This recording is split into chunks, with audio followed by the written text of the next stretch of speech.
Alors, pour faire un fumet de poisson, c'est hyper simple.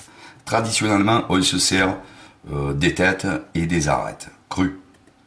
C'est-à-dire qu'en restaurant, par exemple, quand on commande du poisson au poissonnier, il vous met de côté les arêtes, les têtes, si c'est lui qui nettoie le poisson. Sinon, au restaurant, souvent dans les grands restaurants, on nettoie le poisson, on garde les têtes et toute l'arête du centre, avec s'il reste un peu de chair dessus, on laisse aussi, bien sûr, c'est que meilleur, les queues et tout, et avec ça, on fait le fumet, voilà. Donc à la maison, bien sûr, on ne peut pas avoir d'abat de poisson, si on peut en demander au poissonnier, hein, et ça coûte zéro. Mais il faut se dire que quand on a du poisson à cuire, on peut le faire aussi avec de la chair. Hein, voilà, c'est ce qu'on met. On va mettre toute la garniture aromatique qu'on met pour faire le fumet de poisson. Et l'eau de cuisson, ça sera notre fumet tout simplement. Encore mieux puisque c'est de la chair. Et on va mettre du blanc de poireau, les quantités, hein, c'est un peu au pif. Du céleri en branche, une feuille de laurier, une belle gousse d'ail dont j'ai retiré le germe, un oignon comme ça entier, et de la carotte en bâtonnet parce que c'est plus facile à récupérer que les rondelles. Une fois qu'on a préparé ça, on va mouiller à hauteur d'eau, à hauteur du poisson, avec de l'eau froide.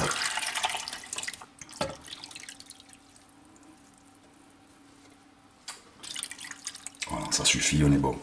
Alors on ne sale pas parce que c'est une base de sauce uniquement, le fumet.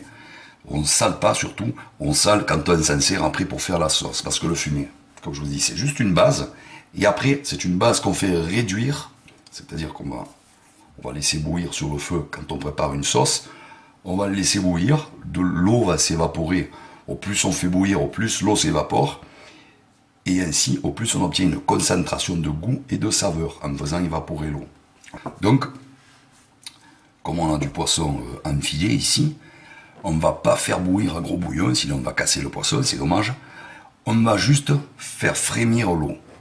Et quand elle va frémir, on va maintenir ce frémissement sans aller à l'ébullition pour ne pas briser le poisson. Et à eau frémissante, il nous faudra 25 à 30 minutes, grand maximum. En 20 minutes, normalement, c'est prêt. Hein, voilà. Lorsque le poisson a relâché son écume, sa mousse, ou son albumine plutôt, on va la retirer comme ça, au maximum. On ne pourra pas tout enlever, mais on va retirer le maximum.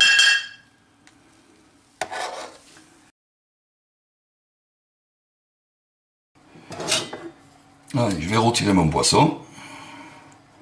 20 minutes, il est très cuit, il est bien cuit.